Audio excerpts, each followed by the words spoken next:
Welcome to my channel. আজ আমি তোমাদের করাবো 221 পাতার এই অঙ্কগুলো করার আগে তোমাদের বলে রাখি, তোমরা কিন্তু ভিডিওটি শুরু থেকে শেষ পর্যন্ত দেখে নেবে, তাহলে কিন্তু তোমরা 1 থেকে 11 পর্যন্ত এই অঙ্কগুলো খুব সহজে তোমরা করতে পারবে। তো এই অঙ্কগুলো করতে হলে কিন্তু তোমাদের ভালোভাবে বুঝতে হবে যে ত্রিভুজ কী জিনিস, সূক্ষ্মগণিত ত্রিভুজ কাকে বলে, স্থূলগণিত ত্রিভুজ কাকে বলে, এই বিষয়গুলো কিন্তু তোমাদের জানতে হবে। দেখো প্রথম অঙ্কটা কি বলছে, 3 সেমি, 6 সেমি ও 9 সেমি দৈর্ঘ্যের সরল রেখাংশ দিয়ে ত্রিভুজ তৈরি কি সম্ভব? যুক্তি দিয়ে লিখি। দেখো, ত্রিভুজ আঁকার জন্য যে কোনো দুটো বাহুর দৈর্ঘ্যের সমষ্টি তৃতীয় বাহুর দৈর্ঘ্য থেকে বেশি হতে হবে। ধরে নাও 3 সেমি, 5 সেমি, 9 সেমি। দেখো এখানে ক্ষুদ্রতম বাহু দুটো কি কি, 3 আর 5। তো 3 আর 5 যোগ করলে কত হবে? 8। আর এখানে কত রয়েছে? 9। তাহলে দেখো ক্ষুদ্রতম বাহু দুটির দৈর্ঘ্যের সমষ্টি কিন্তু বৃহত্তম বাহুর থেকে ছোট হচ্ছে। এই ক্ষুদ্রতম বাহু দুটোর দৈর্ঘ্যের সমষ্টি যদি বৃহত্তম বাহুর থেকে ছোট হয় তাহলে কিন্তু ত্রিভুজ তৈরি করা সম্ভব নয়। এবার দেখো, ধরে নাও রয়েছে 4 সেমি, 5 সেমি, 9 সেমি। এই দেখো ক্ষুদ্রতম বাহু দুটার দৈর্ঘ্যের যোগ করলে কত হবে? 4 আর 5 যোগ করলে কত হবে? 9। এখানে বৃহত্তম বাহু কত? 9। তাহলে কি হচ্ছে? 4 যোগ 5 সমান 9। তার মানে সমান হচ্ছে। সমান হলেও কিন্তু হবে না, বেশি হতে হবে। যেমন ধরে নাও 8 সেমি, 3 সেমি, 11 সেমি। তাহলে দেখো 8 আর 3 কত হচ্ছে? 11। তাহলে এই ক্ষুদ্রতম বাহু দুটো যোগ করলে কত হচ্ছে? 11। আর বৃহত্তম বাহুটা কত হচ্ছে? 11। তাহলে এই দুটো কি হচ্ছে? এই ক্ষুদ্রতম বাহু দুটোর দৈর্ঘ্যের যোগফল বৃহত্তম বাহুর থেকে কিন্তু সমান হচ্ছে। এরা দুজনে সমান হচ্ছে। সমান হলে কিন্তু হবে না, বললাম সমান হলে হবে না, বেশি হতে হবে। যেমন ধরে নাও 4 সেমি, তারপরে 5 সেমি, তারপর ধরে নাও 7 সেমি। দেখো এই দুটার দৈর্ঘ্যের যোগফল কত হবে? 4 আর 5 কত হবে? 9। তাহলে এই দুটার দৈর্ঘ্যের যোগফল কি হচ্ছে? 7-এর থেকে বেশি হচ্ছে। এক্ষেত্রে ত্রিভুজ আঁকা কিন্তু সম্ভব হবে। দেখো এখানে আমি লিখে নিয়েছি 3 সেমি, 6 সেমি ও 9 সেমি দৈর্ঘ্যে সরলরেখাংশ দিয়ে ত্রিভুজ তৈরি সম্ভব নয়। কারণ আমরা জানি ত্রিভুজের দুটি বাহুর দৈর্ঘ্যের সমষ্টি তৃতীয় বাহুর দৈর্ঘ্য অপেক্ষা বড় হতে হবে। দেখো এই যে 3 আর 6 যোগ করো কত হবে? 9। তাহলে এখানে তৃতীয় বাহুটা কত? 9। তাহলে বৃহত্তম বাহু আর ক্ষুদ্রতম বাহু দুটার দৈর্ঘ্যের যোগফল কি হচ্ছে? সমান হচ্ছে। সমান হলে হবে না, বেশি হতে হবে। তাহলে তোমরা কিন্তু পরীক্ষায় এভাবে লিখবে। এবার 2 নম্বরটা কি বলছে, সমকোণী ত্রিভুজ কি কখনো সমবাহু ত্রিভুজ হবে? যুক্তি দিয়ে লিখি। তাহলে দেখো, সমকোণী ত্রিভুজ যে ত্রিভুজের একটা কোণ সমকোণ অর্থাৎ 90 ডিগ্রি, যে ত্রিভুজের একটা কোণ সমকোণ অর্থাৎ 90 ডিগ্রি, সেই ত্রিভুজকে বলা হয় সমকোণী ত্রিভুজ। তাহলে আমরা কি জানি, ত্রিভুজের 3টা কোণের যোগফল কিন্তু 180 ডিগ্রি, এর বেশিও হবে না, এর কমও হবে না। এই ত্রিভুজের এই যে 3টা কোণ, এখানে কি কি কোণ রয়েছে? এ বি সি, একটা ত্রিভুজ এ বি সি ত্রিভুজের এটা কি? এ কোণ, এটা বি কোণ, এটা সি কোণ। তাহলে যে ত্রিভুজের একটা কোণ 90 ডিগ্রি তাকে বলা হয় সমকোণী ত্রিভুজ। এবার বলছে না যে সমকোণী ত্রিভুজ কি কখনো সমবাহু ত্রিভুজ হবে? সমকোণী ত্রিভুজ কখনো সমবাহু ত্রিভুজ হবে না। কেন? সমকোণী ত্রিভুজের এটা হচ্ছে অতিভুজ, এই বাহুটা হচ্ছে অতিভুজ। সমকোণী ত্রিভুজের এই বাহুটা হচ্ছে অতিভুজ। তো সমকোণী ত্রিভুজের অতিভুজের দৈর্ঘ্য সবচেয়ে বড়। তোমরা এই ত্রিভুজটা ফলো করো, দেখো এই এ আর সি, এই যে বাহুটা এসি বাহুটা কিন্তু এবি আর বিসি এই দুটো বাহুর থেকে কিন্তু বড় আছে। দেখো, তাহলে সমকোণী ত্রিভুজের এই অতিভুজের দৈর্ঘ্য সবসময় বড় হবে। সমকোণী ত্রিভুজের অতিভুজের দৈর্ঘ্য সবসময় কী হবে? বড় হবে। সমকোণী ত্রিভুজ সমদ্বিবাহু ত্রিভুজ হতে পারে। যেমন ধরে নাও এই বাহুটা যদি 6 সেমি হয়, এটা 6 সেমি, তাহলে সমকোণী ত্রিভুজ কিন্তু সমদ্বিবাহু ত্রিভুজ হবে, কিন্তু সমবাহু হবে না। সমবাহু বলতে 3টা বাহুর দৈর্ঘ্য কিন্তু সমান কখনো হবে না, এটা মনে রাখবে। তা কিভাবে আমরা লিখব? সমকোণী ত্রিভুজ কখনো সমবাহু ত্রিভুজ হবে না, কারণ সমবাহু ত্রিভুজের প্রতিটা কোণের মান 60 ডিগ্রি। দেখো সমবাহু ত্রিভুজ, যে ত্রিভুজের প্রতিটা বাহুর দৈর্ঘ্য সমান, এটা একটা ধরে নাও সমবাহু ত্রিভুজ।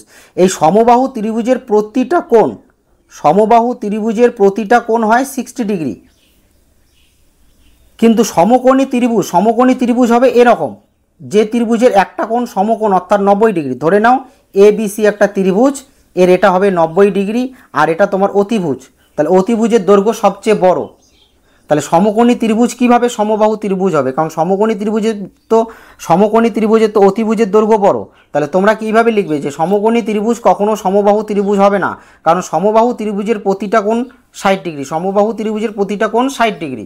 আর সমকোণী ত্রিভুজের প্রতিটা কোণ কী কী দাঁড়ায় বলো তো?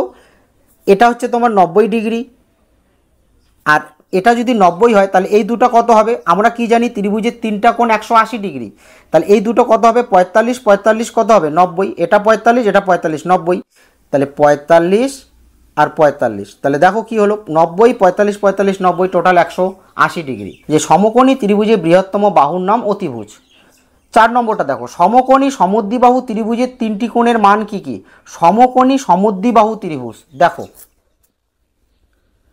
সমকোণী সমদ্বিবাহু ত্রিভুজ কাকে বলে? যে ত্রিভুজের একটা কোণ 90 ডিগ্রি তাকে তো সমকোণী ত্রিভুজ বলে, তোমাদের বললামই। এবার বলছে সমবাহু, সমবাহু মানে সমদ্বিবাহু, সমকোণী সমদ্বিবাহু।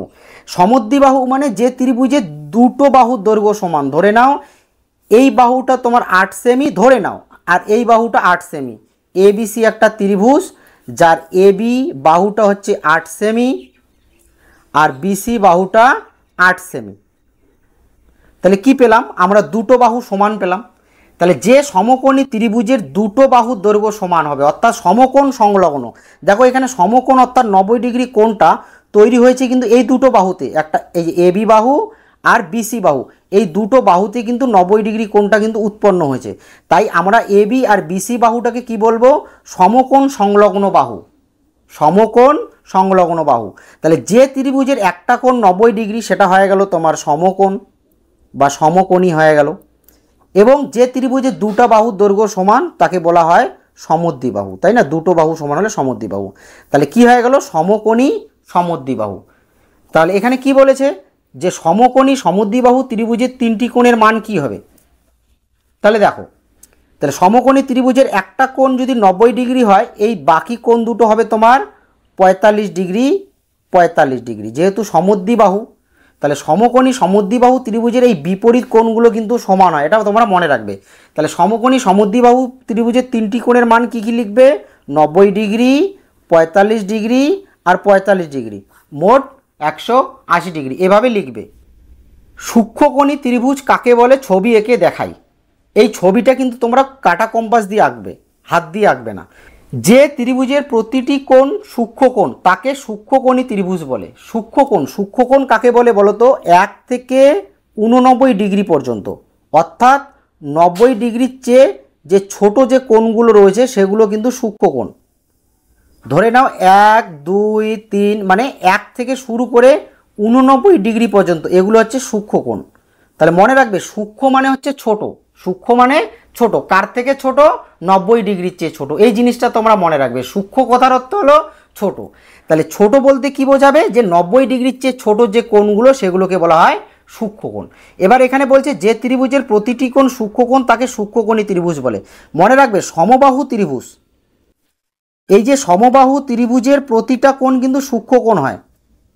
এই যে সমবাহু ত্রিভুজ অর্থাৎ যে ত্রিভুজের তিনটি বাহুর দৈর্ঘ্য সমান। ধরে নাও এটা 5 সেমি, এটা 5 সেমি, এটাও 5 সেমি। ধরে নাও এ বি সি একটা ত্রিভুজ যার এ বি 5 সেমি, বিসি 5 সেমি, এসি 5 সেমি। তাহলে এটা কি হয়ে গেল? সমবাহু ত্রিভুজ।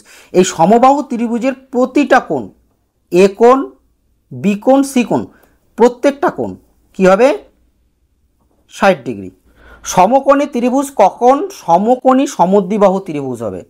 সমকোণী ত্রিভুজ তোমাদের তো বারবার বলছি, সমকোণী ত্রিভুজ হচ্ছে যে ত্রিভুজের একটা কোণ কি সমকোণ অর্থাৎ 90 ডিগ্রি, এবং এই সমকোণী ত্রিভুজের এই সমকোণ সংলগ্ন বাহু দুটা যদি সমান হয়, যেমন ধরে নাও এটা মনে করো 10 সেমি, এই বাহুটা, এই যে এ বি বাহুটা ধরে নাও 10 সেমি, এই বিসি বাহুটাও ধরে নাও 10 সেমি।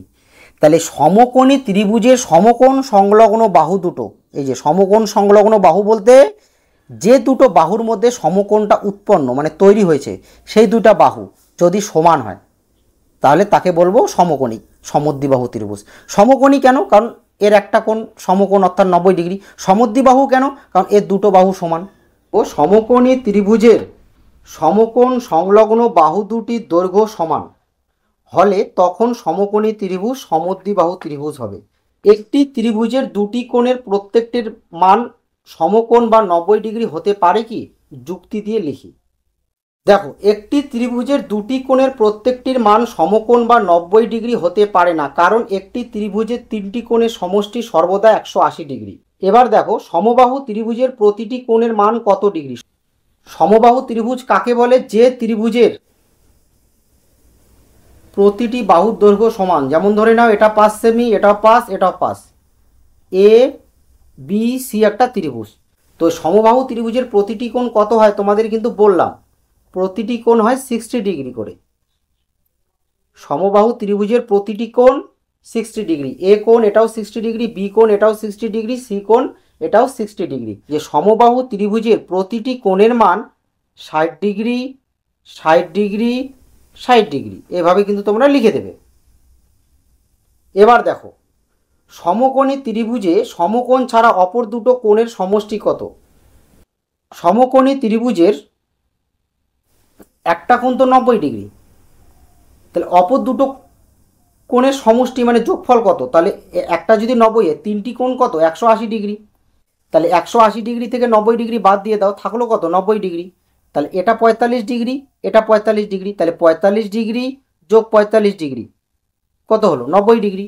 যে সমকোণী ত্রিভুজে সমকোণ ছাড়া অর্থাৎ 90 ডিগ্রি ছাড়া অপর দুটো কোণের সমষ্টি, সমষ্টি মানে যোগফল, তাহলে কত হবে? 90 ডিগ্রি। এভাবে তোমরা লিখবে। এবার বলছে 5 সেমি, 2 সেমি ও 8 সেমি দৈর্ঘ্যের সরলরেখাংশ দিয়ে ত্রিভুজ তৈরি কি সম্ভব? যুক্তি দিয়ে লিখি।